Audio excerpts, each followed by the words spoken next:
Rare Music exclusive. I grew up like a savage.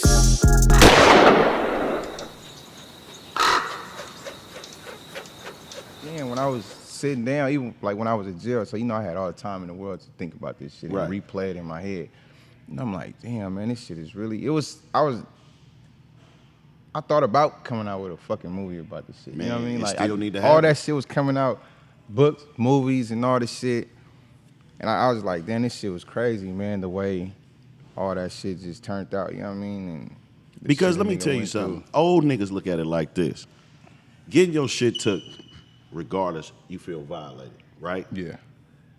But I look at it from another perspective, bro. I look at it from like what these niggas got going on though, what they going through, right? Because I talk to niggas like Lil D and them, and I tell them niggas when y'all was around, it was birds on the street, like, and it was a lot of money involved, and the laws hadn't hit yet. So just think, you could become a millionaire, get busted, and still not see the feds. Exactly. The laws kicked in to start giving them niggas all that time, but you think about when somebody like Lil D went to jail, he never saw a real dope fiend. Went to jail 88 or 89. He never, like, 83, 84, 85, like, they wasn't fucked up yet. When I started selling crack, they was fucked up. You know what I'm saying? Like, so you got Jama niggas robbing niggas, you got Knox, that scary as shit, slapping your rocks out your hand, pulling off. Like, it wasn't just like hella money out here. I'm gonna tell you like this. For me, my goal every day was, because niggas was rushing Knox. Go sell a zip, make me $1,000 to $1,200 and go home. Zips was going for $500. Exactly. That was living. Like, for me, like, I didn't feel like I was finna get hella bricks. I didn't feel like that was my career. I didn't feel like shit was gonna happen. Yeah. I felt like something bad was gonna happen. You know what I mean? So I was always looking for another way out. But with y'all, that shit was kind of already obsolete. You know what I mean? Like, just standing out there grinding. Niggas your age was, but it was like, man, he had to go through a lot of shit. Just like you say, niggas, like, you grew up with Edie. He had to go through a lot of shit to get to the point where, like, now you on the block selling coke with these sure. old niggas, right? Yeah. So I just wanted to say that from the perspective of people feeling violated and getting their shit to, like, we just got to understand the other side of it. Like, niggas don't do it because they got a pocket full of money and hella opportunities, right? Some of it is greed, some of it is way too much, but a lot of times, and niggas hit licks and don't have no instructions on what to do with their money. But I think that's what it was with me. You feel me? Like, it wasn't like I didn't need to do that shit every day. Right. You know, and I know I fucked up by doing that shit every day, because it's like, I tell my folks, like, I fucked up by turning the come up into a hustle. Right. You know what I'm saying? So it was like, I did that one time, it came up on something nice, but now it turned into greed. You know what I'm saying? And shit, if I would have just left it the way it was when I first did it, it probably would have turned out a different way. But since I'm come up on one time, now I feel like I gotta wake up in the morning and do it again. Then I gotta do it again because I'm seeing so much money off this shit. But at the same time, I'm doing it the wrong way. And then when I got hella money, I don't know what to do with it. Right. Because I've never really been in a position to really just have to really handle money like that. I'm so used to getting money, but wasn't used to putting money into nothing. Right. You know what I mean? Right. I'm just used to getting money and spending it and going to get it back how I'm getting it back instead of investing. Because you think about, some of the time, if a nigga would have told you about putting this much money on this property or doing this or doing that, you probably would have been like, straight. Yeah, you wouldn't have to do none of that shit no more. Think of that's why I talk to niggas like Vidal. I'd be like, you had all, for my whole life, I thought you sold drugs to get what you got. Nigga, you been damn near a real estate mogul since you was 22. You bought your first home in 22. The community needed that information. I needed to know how to fix my credit and go grab me something. Yeah. But we ain't know. So when you do get money, you know what I mean? You just a young nigga with money. You don't know what the fuck to buy a car, buy some clothes, buy some jewelry. That's, you know what I mean? It's over with. You know what I'm saying? Typical motherfucker, and that's what it was. I always been like in survival mode. You know? Right. Always been a survivor. Right. You know, and never really just lived. Right. You know, a lot of people living. I'm just surviving. Yeah. You know what I'm saying? Just trying to make it to the next day. Yeah. To where I don't got nothing going to guarantee that I'm gonna have this coming or have this. So it was just more of a survival thing.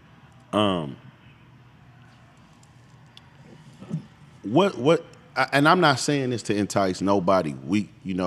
Killer, he definitely is advising y'all not to go that route because the consequence is prison. But like, when you did do this, because people need to understand too, this it's not for nothing.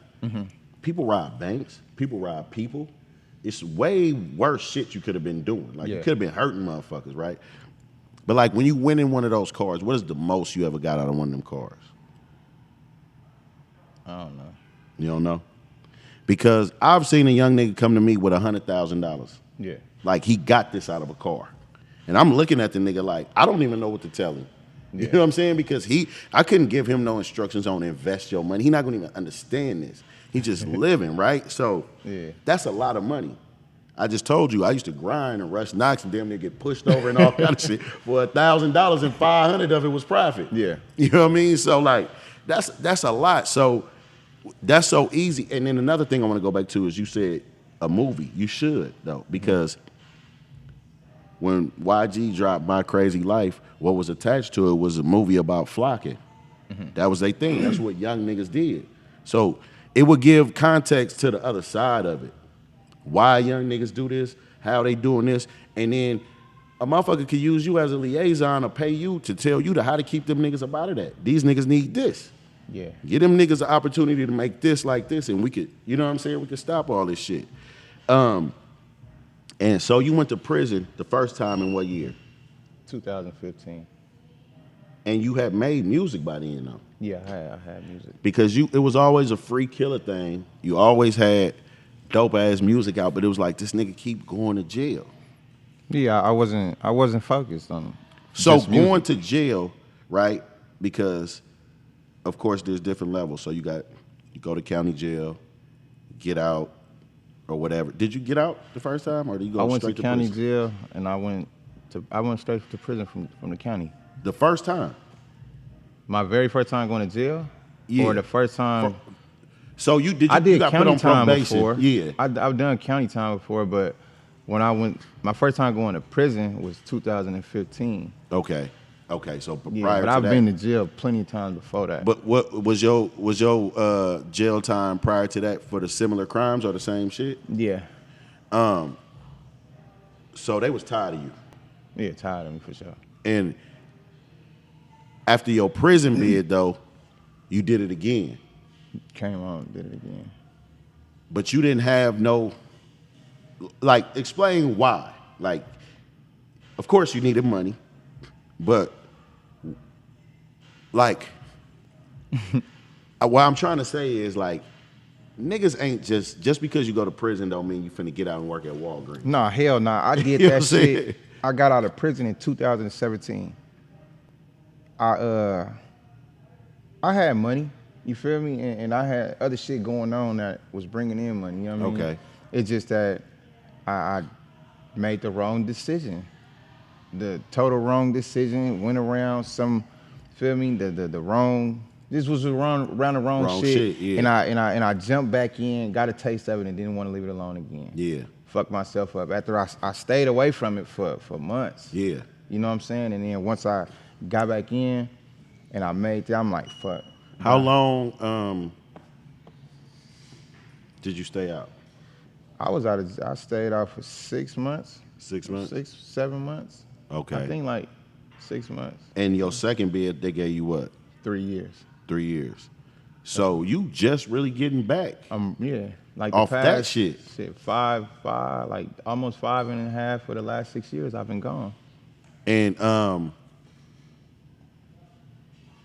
when you went to the pen, where did they send you the first time?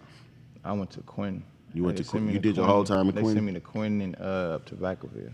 Okay, because you did a lot of county time and damn near turnaround the first time. Yeah, I did. My first time going to, I did hella county time up to 2015. Yeah. After any time from 2015 on up, I was in the Going to prison. the pen, Going yeah. to the pen. And did you get out early because of the pandemic? Yeah, I got out because of COVID. COVID, yeah. I was supposed to get out way earlier than what I got out, but I kept fucking up, getting caught with phones. Phones, yeah. Yeah. Hey, explain that. I though, missed my Killer. call. I missed my call in that motherfucker. I was supposed to get out probably, what year did I get out? 2021? I was supposed to get out probably like August of 2020. Damn. Whatever, when they first started letting motherfuckers out yeah. early because of COVID. First, it was like if you were a nonviolent crime and you got 3 months left on your term, they shooting you out. Right. Boom. Then it went up to 6 months. You know what I mean? I got out on a 6 month, but it took so long for them to start letting motherfuckers out. That was Right. 6 months to the house. But when I was almost to the 3 month mark, I probably got like 4.5 months left. Yeah. On my actual time. So I'm like, okay, after this month, I'm good. Good, yeah. When I get caught with a phone, that's 90 days. So now I'm 6 months away again, you feel me? So I gotta wait another 3 months to get back on the list for this shit. So it took me about 6 months to get back on the thing. But niggas don't know how hard it is not to fuck with a phone in jail. Nah, especially, and I was in fire camp, you feel me? Oh, So yeah, you was. it- So they it's- put you back behind the wall? No, they never sent me behind the wall. Oh, See, that was- fire camp, that shit is fucked up. They gonna keep you there to Yeah. keep busting your ass and make you bust your Oh, ass. that's So crazy. They'll send you back behind the wall, but they gonna keep threatening you like, man, we gonna put you behind the wall. You get caught with that motherfucker, they gonna write your ass Write up and you up. keep you. Because they know you gonna get it, you know what I mean? They know they scandalous. Did you ever go fight fires? Hell yeah, I fought hella fires. All them fucking The Cali. big ones? Them, Yeah, them big fires that was going on. how is that when you fighting the fire from prison? Is it like, because I never was eligible to go to no fire camp, but how is that when you is it really like they say? Do they send the prisoners first? Nah.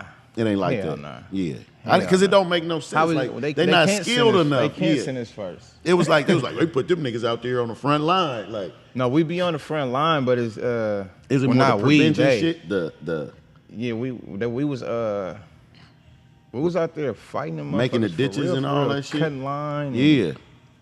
chopping trees, all that shit. So if it's ever a FOD fire, Debo, wake this nigga up first. If it was ever a fire in one of the mansions, Call nigga, him, wake come put that Killer ball. up first. This nigga know what to do. My boots gonna be right by the bed. Any of them niggas from jail ever go really be firefighters?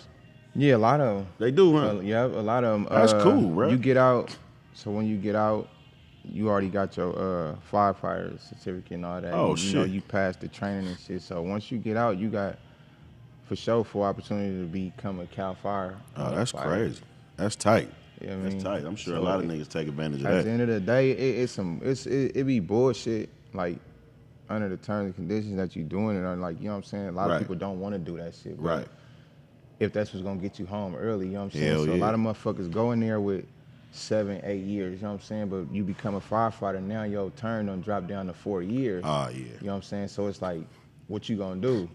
Better do that But shit. then you get to that motherfucker and then you might like it. You know what I'm saying? Yeah. Like, it was times like I'm not too much into it, but it was times when I did enjoy being a firefighter Mm-hmm. because sometimes it was fun.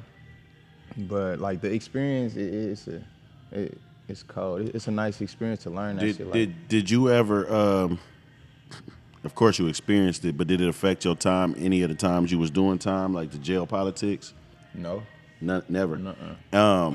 Any of the places you was ever at, did it just kick off out the blue? Where I was in Susanville, that's all. They was doing that shit all the time. All the time, It was, yeah. It was fucked up around that Yeah, time. yeah. I know when you was out, because I used to have these conversations with Sway all the time, or you was just making music, because, you know, I'll be on motherfuckers, and I'll be like, sometimes, I mean, something that might stop him from going to prison is if we could find him an opportunity, you know what I'm saying? Like, so I just used to be on motherfuckers, but, you know, like, in their position, it's always like, I got to protect my brand. No, I yeah, can't for just sure. associate myself with everything, you know what I'm saying? So, and he's a big dog. But even lower levels, it all, people say that about a lot of people, you know what I'm saying? And my thing is, I'm from the same place they from. I know what they going through. I know what they need. Let's just give them those opportunities. When you was making music, and I know you dealt with Sway and Kelly, shout out Kelly Kincaid, Sway's producer, what was like some of the advice they was giving you? Because they didn't like your name. Yeah, they didn't like my name at first. Yeah. It was nothing but good advice. Yeah. You know, just telling me, they know what I was doing. Yeah. You know what I mean? Because we had talks and everything, just telling me to stay out of trouble, try to focus more on the music and everything, you know what I'm saying? And they got my back. Right. And they helped me with everything. Anything I need help with, you know what I'm saying? They open and willing to help me.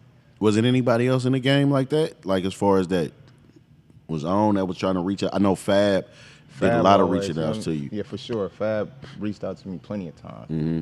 To it, you know, me and Fab, we locked in anyway. You know what I'm saying? So Fab always looked out for a nigga, you know what I'm saying? Was inviting me to studio sessions and shit. Yeah. Like just trying to keep me in the mix, you know what I'm saying? Because he know, motherfuckers know what a nigga doing. So it's like anything, any way he can help. He was having studio sessions like on the weekend, but he was inviting all artists, like all upcoming Bay artists, even already established Bay artists, you know what I'm saying? That was just come in and make music. You know what I mean? Just come make music. He used to tell me, Kev, come in. Even if I'm not even finna get on the song that day, just come in and just feel it out, you know what I mean? And shout out to Fab. He was doing that shit yesterday. I respect it. sure. As far as like prior to now and you was going back and forth, what was like some of your more popular songs? Like that people really fucked with, like that you heard about or you knew they was rocking with while you was gone? Where Your Money At and Doing Me, featuring Stunner June. Both, yeah. I did Where Your Money At, that's to Nipsey Hussle. Nipsey, Where yeah. Your Money At instrumental. And Doing Me, featuring Stunner June and produced by Stunner June. Yeah. Those are my two best songs. Them was the songs I made right before I went to jail in 2015. So I never really got a chance to really jump back in and really push my music how it was before. Did you make music in jail? I was making music in jail. I was fucking recording off the phone. On the apps and shit. You know what I'm saying? On the apps and shit, but it wasn't. It's crazy because I interviewed CML and his biggest song was recorded from jail. That Speak My Mind. Oh yeah. He fucked me up. I was like, "What app you use, nigga? You was you know what I'm saying?" No, it's crazy because when I was down, and I heard that because I was listening to his shit, you know what I mean? So, when I was at camp, and then they're like, "Man, this nigga recorded this shit," and I'm like, "Man, what the fuck app this shit? I record this shit, man." I asked the nigga. I was like, maybe like, we should wait and get that the company to pay you for that. Because I'm like, nigga, that this shit shit was go crazy. So then they told me I started recording on it. I was recording on that motherfucker, but that was just to keep me like in studio mode. You know what I mean? Right. I know when I record this shit, I'm not finna use this shit. You know what I'm saying? It was just something for me to listen to. Yeah. To just let me know this is what I'm still doing. I'm still making music. It just feel good to hear my voice on top of an instrumental. You know what I'm saying? Absolutely. So, did you ever get in any of them jail ciphers? Nah, I just used to I spit something here and there for certain motherfuckers, you know what I'm saying? But all that rapping and shit in jail, and I wasn't into that. A lot of niggas don't once like that motherfuckers shit. hear that I can rap, they want me to keep rapping. Like, I was in Quentin. When I was in Quentin, we was on the wire and shit. They just want me to rap every all fucking day. night on the wire, bro. Like, yeah, that's niggas entertainment. Spit that shit, bro. That's like being at a concert. It was fun as fuck, though. It was fun, but I was just like, man, I'm tired tonight, man. I'm tired tonight, you know what I'm saying? Oh, that's hella funny. So getting out, right? Mm-hmm. What was you thinking this time? Like, what was you thinking you was gonna do? Like, what was your plan? Like, because it's back to the same shit. Like, you know what I'm saying? The money is still out here. Mm-hmm. The temptation is still out here. How did you navigate to getting off parole and shit? Stayed out the way. Just staying out the way. Really, really, really locked in and just put my 100% focus on me. Yeah. You know, and it wasn't even, my focus wasn't even 100% on music, you know, because I know I got to get off parole in order for me to focus 100% on music, you know what I'm saying? So I was just doing whatever I needed to do to better my situation on parole for me to get off in time, you know what I'm saying? Stay on blue. I'm just trying to stay racked up like you. Put an 8 in a 1 and do magic. Tryna stretch hair on like elastic. eco-friendly drug dealer, I don't waste no plastic. Use all four corners of that baggie. All I ever wanted was a bankroll. So I pull up on Champ before the bank close. Say no to stank hoes and stank clothes. No paramedic pimpin', nigga, we don't save hoes. Yeah, rest in peace.